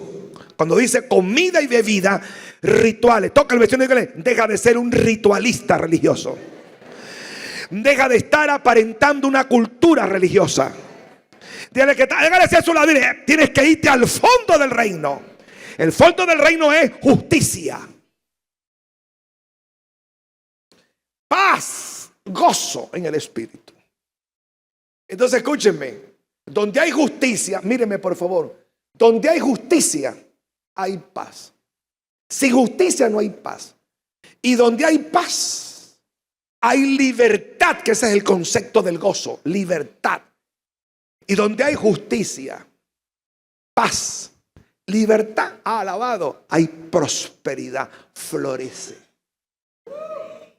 La sociedad donde hay más justicia, donde hay más paz, donde hay más felicidad de los ciudadanos, son las sociedades que prosperan más. ¿Y quién puede influir en esa conducta? La iglesia. La iglesia. Primera de Corintios 4:20. Poder, ¿poder para qué? Para gobernar, para servir. Vamos, repítalo conmigo. Un gran poder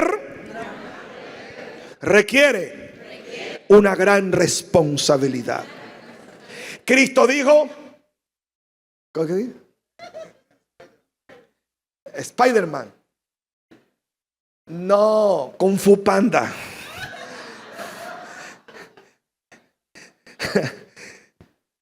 El reino de Dios no consiste en qué, sino que. Entonces, ¿para qué es el poder? Cristo dijo: los gobernantes de este mundo ostentan el poder para hacer que la gente les sirva a ellos. El servilismo.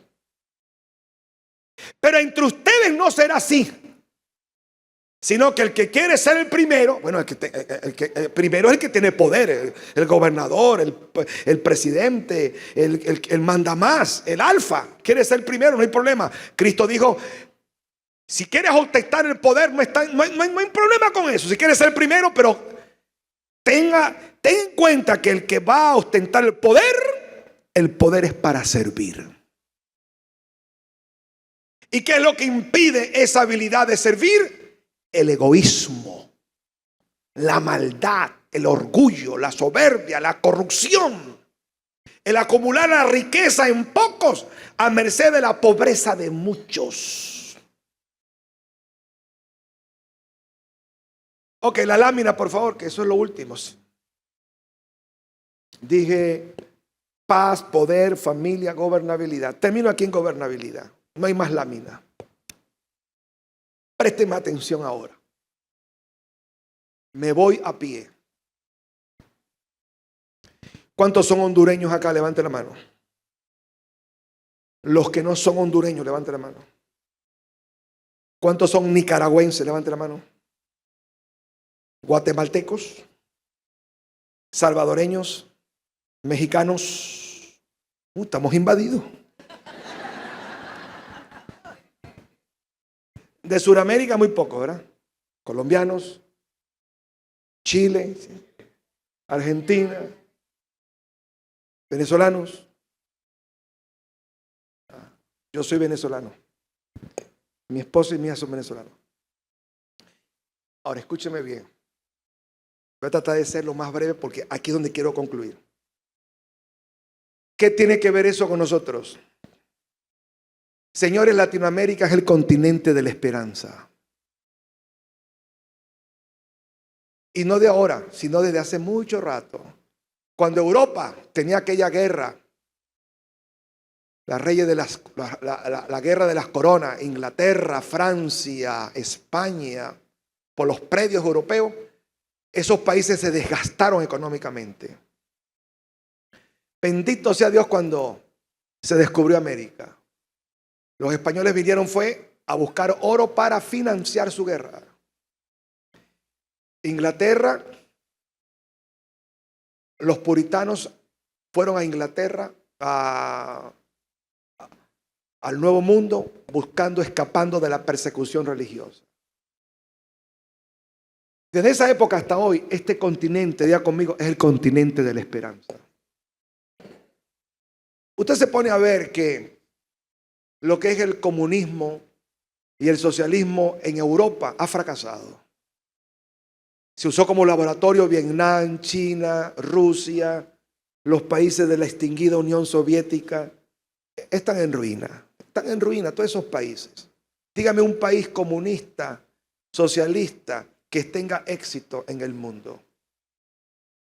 Usted me va a decir China. Sí, pero China es un capitalismo de Estado, es un híbrido, es un centauro, es un caballo, cuerpo de hombre y cuerpo de aquí para arriba hombre y de aquí para abajo animal. Entonces es otro tema. Entonces, ¿por qué la Iglesia Católica eligió un papa argentino?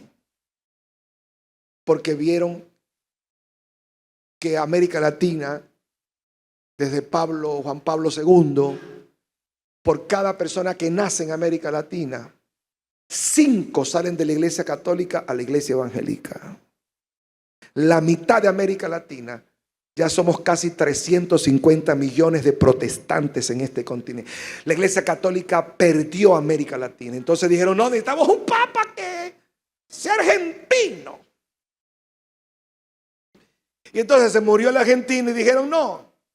Ahora como Estados Unidos está en la supremacía mundial, etcétera, etcétera, necesitamos un papa que hable español de origen americano, pero que tenga espíritu peruano, que a su vez americano. ¿Saben por qué? Porque están viendo lo que está ocurriendo. Los que no sabemos el valor que tenemos como región somos nosotros. Por eso que el comunismo, el socialismo y todos estos ismos han buscado en nuestras latitudes el caldo de cultivo. ¿Por qué? Porque somos un pueblo que hay una deuda social grande. ¿Están ahí conmigo? Diga conmigo, hay una deuda social grande. Entonces desde la colonia, nada más en América Latina tenemos un 10% donde está acumulada la riqueza. ¿Y quiénes son los que acumulan la riqueza en nuestros países? 5 familias, 10 familias. Analícelo aquí en Honduras. ¿Cuántas familias tienen el control de la industria, de la banca, de todo? Los hijos en las mejores universidades son los que se han ido perpetuando en el poder de generación, ¿qué? Los grandes conglomerados, las grandes contrataciones. Eso es en El Salvador, eso es en Honduras, eso es en todas partes. Entonces, al tener un pueblo de 80 y 90% sumergido en pobreza, ese pueblo pobre es un caldo de cultivo de cualquier semilla de ideología florece. El capitalismo le ha fallado a América Latina. La democracia le ha fallado a América Latina. El socialismo y el comunismo le ha fallado a América Latina. Aquí lo que ha habido, desde que llegó Cristóbal Colón en la Pinta, la Niña y la Santa María, ni era pinta, ni era niña, ni era santa, porque eran 3 embarcaciones que venían con 40 ladrones cada una. Si los tragaba el mar, que la tierra era plana, no se perdía nada. Desde ese día que dijeron tierra, le han sacado la plata a América Latina a todo el mundo. América Latina es tan rica que mire, 500 años de saqueo y todavía tiene plata, hermano. Y la mayor riqueza de América Latina es la gente. Escúchenme, porque es el continente donde la edad per cápita es 35 años. Comparada con Asia, comparada con Europa, comparada con Estados Unidos. En otras palabras, cuando el mundo entero se muera de viejo, todavía va a haber gente en América Latina. Pero nosotros estamos secuestrados mentalmente. La Iglesia Católica ha sido la prostituta de las ideologías.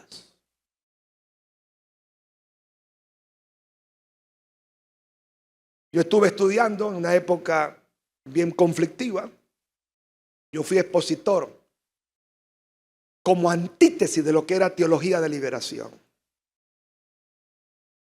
Y la teología de liberación ofrecía un presupuesto falso y mentiroso de justicia social. Entonces, cuando estoy aquí, usted que me está viendo en el video, yo tengo la mitad de mi vida viviendo en América Latina. Y tengo la otra mitad viviendo en Estados Unidos. Entonces no me hablen de Estados Unidos, que yo conozco el monstruo por dentro. Ni me hablen mal de América Latina, porque yo conozco el otro monstruo por dentro. En otras palabras, usted está frente a una persona que tiene conocimiento de los dos mundos. Capitalismo salvaje, socialismo fallido. El capitalismo funciona en sociedades como Estados Unidos, pero aquí en América Latina no ha funcionado. Aquí tampoco tenemos socialismo. ¿Qué es lo que tenemos en América Latina entonces? Una cuerda de ladrones y sinvergüenza. ¿O no? Sí, aquí tenemos políticos presos. En El Salvador hay gente presa. En muchas partes hay gente presa. Entonces, ¿y qué tiene que ver nosotros? Le voy a decir una cosa, que ábrame la puerta porque dan ganas de salir corriendo. Los únicos y soberanos responsables de la debacle de América Latina es la iglesia evangélica. ¿Por qué, Tobar? Porque Cristo nos señaló a nosotros y nos dijo que ustedes son la sal, no del cielo. ¿La sal de dónde? ¿Y la luz del dónde? Cristo dijo, si la sal pierde su sabor, no sirve para nada. Sino para hacer ¿qué? Si hasta ahora la iglesia ha sido no valorada y pisoteada por los hombres, es porque la iglesia ha sido insípida. ¿Y qué es lo que le va a dar sal a la tierra? Lo salobre, el reino de Dios. Conclusión. Conclusión para comer. Necesitamos que Cristo se meta en el mundo capitalista. Necesitamos que Cristo se meta en el mundo comunista, en el mundo socialista, que se meta aquí en Honduras. ¿Cuántos alaban el nombre de Dios? Que la iglesia deje de tener miedo, que los pastores dejen de tener miedo, que no politicemos el mensaje, que anunciemos el reino de Dios sin temor, con la seguridad que el reino tiene un poder de transformación. Que nuestros empresarios piensen en reino, que nuestros estudiantes piensen en reino, que nuestros padres y familia y madre piensen en el reino. Jesús llega y consigue un empresario.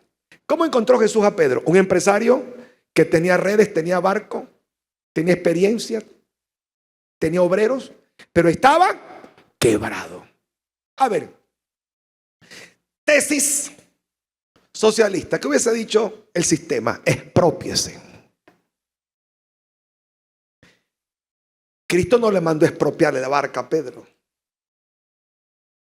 Cristo le dijo, permíteme que yo entre en tu sistema. Entró el reino.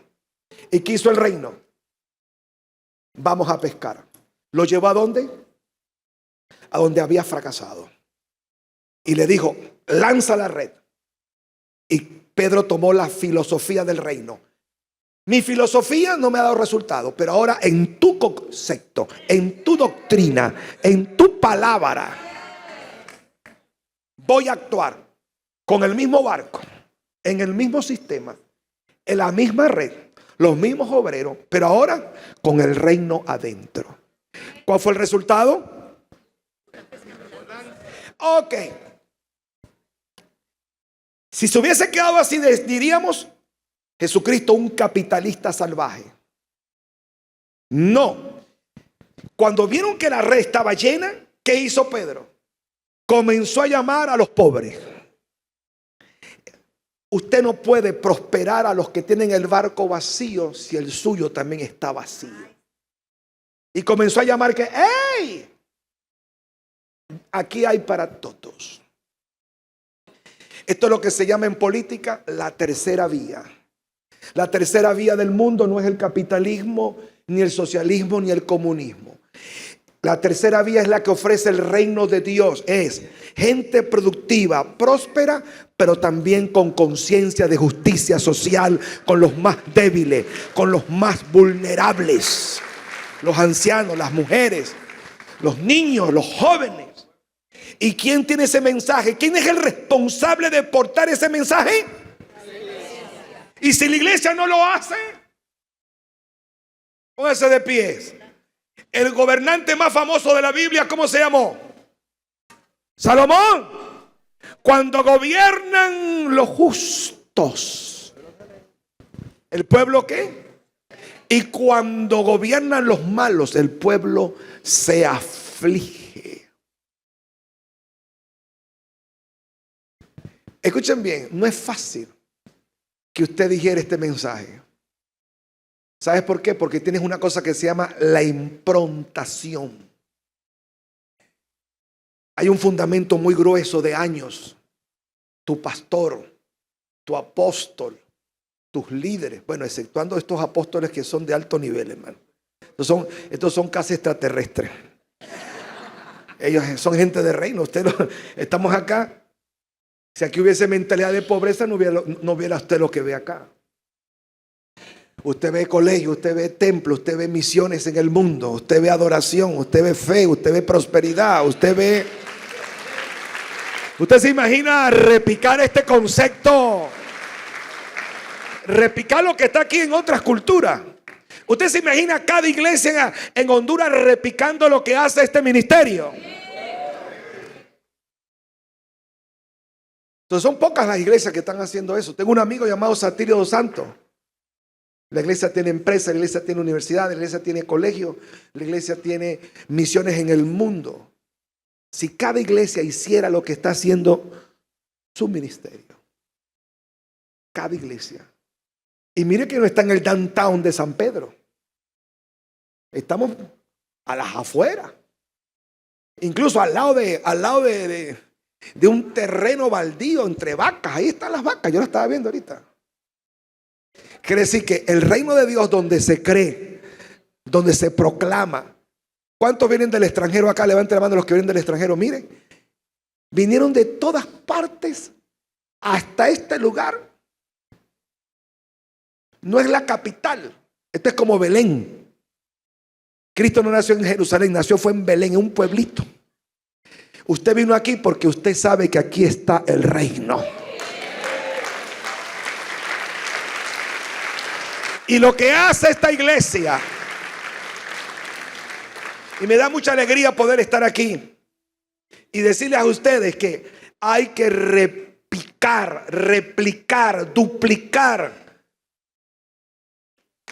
Usted no solamente viene, ay, qué linda palabra, no, usted tiene que exportar un modelo de ministerio. Todo lo que usted ve aquí,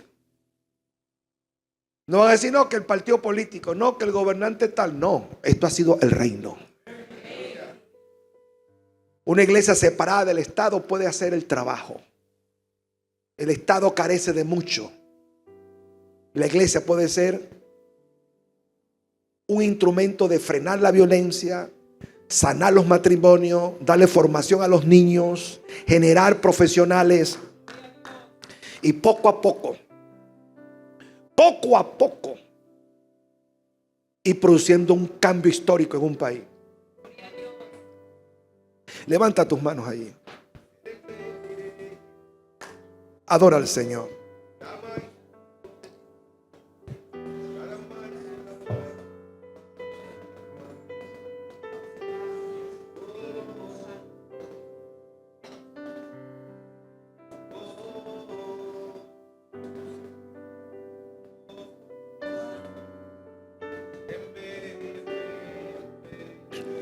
Yo quiero motivarlos a ustedes.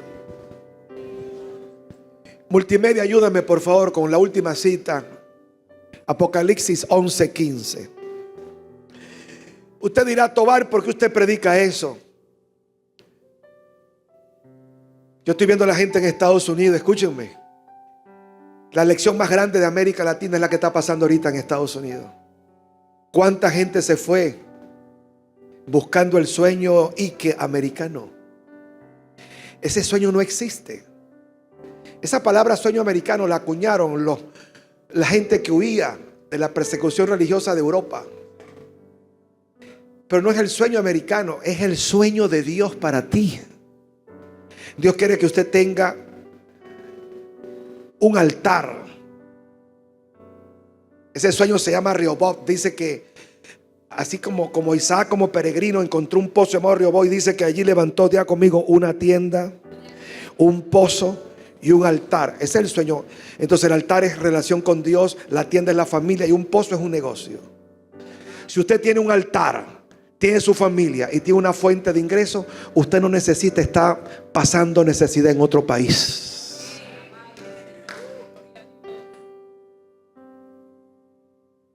América Latina está despertando. Mucha gente está regresando con un concepto diciendo: no, no es Estados Unidos. Es donde Dios me tiene, allí va a prosperar.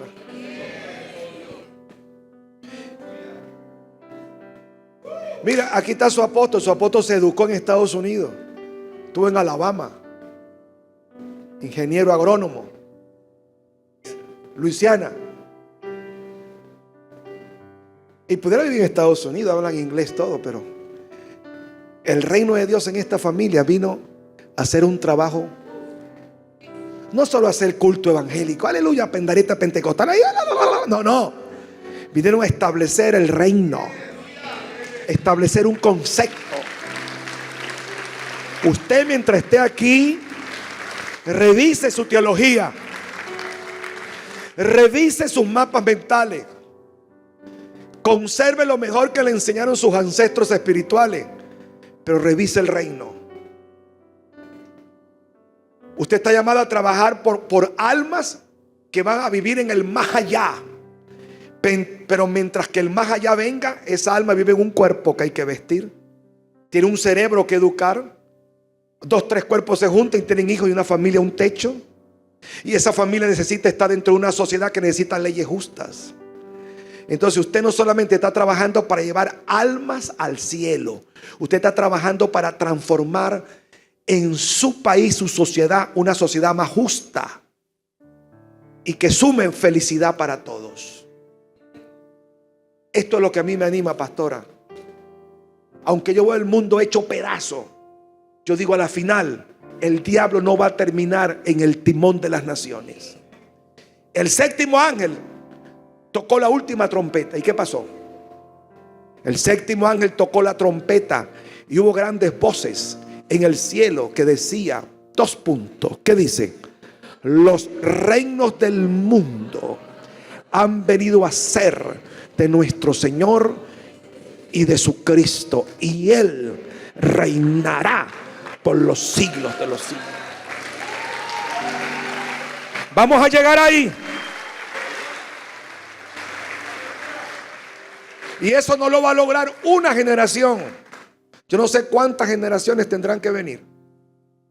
15, 20, 30, 40, 50 generaciones. A Pablo, a la primera generación le tocó del 33 al 2000 hasta el 13, fueron como 200 años. 213, 14 años. A la iglesia apostólica, cuando murió el último apóstol, en el año 100, le tomó 200 13 años, en que la iglesia salió de las catacumbas y pasó de ser una iglesia perseguida a una iglesia imperial. Lamentablemente, 300 años después se desvió la iglesia. Pero ese proyecto de Constantino se vio obligado a cristianizar el imperio. No porque se haya convertido, sino que vio tan saturado, que los templos paganos dejaron de ser asistidos. Hasta los sacerdotes paganos se convirtieron al cristianismo. ¿Aló, me están oyendo? Y esas catedrales donde estaban los adoradores fueron sustituidas por comunidades cristianas. Eso ocurrió. Y aquí, este texto lo que dice es que eso va a volver a ocurrir. Pero la iglesia tiene que hacer su trabajo. Nosotros no lo vamos a lograr, pero sí somos un eslabón de la cadena. ¿Cuántos son un? Diga conmigo, soy un eslabón de la cadena. Entonces vamos a procurar dar una mejor antorcha a la siguiente generación. Un legado. Yo quiero exhortarlos a ustedes a que estudien el reino, su ética, sus valores, sus principios, su influencia en la sociedad.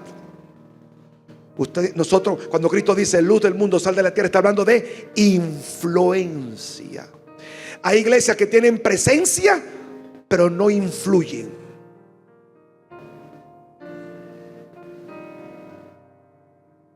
¿Cómo es posible que Guatemala el 70% es evangélico y todavía tiene un alto nivel de pobreza?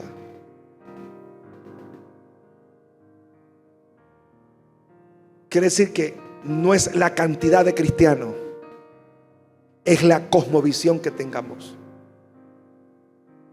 Levanta tus manos y repite conmigo: Padre Celestial, en el nombre de Jesús, venga tu reino y hágase tu voluntad en mi vida, en mi familia, en mi iglesia, en mi país. Ayúdame a ser un instrumento de transformación y de cambio en el reino. El mayor milagro: cambia mi mente, cambia mi corazón. Dame una palabra que yo pueda formar, entrenar y capacitar. Ayúdame a establecer colegios, universidades, hospitales, lugares para envejecientes, centros de rehabilitación, orfanatorios. Dios, ayúdame a acordarme de los pobres, de los necesitados, a hacer justicia social sin chantaje, sin manipulación política, sino revelar el amor de Dios y el cambio a la sociedad. Padre, corre el velo de mi ignorancia, revélame tu propósito en el nombre de Jesús. Fuerte ese aplauso.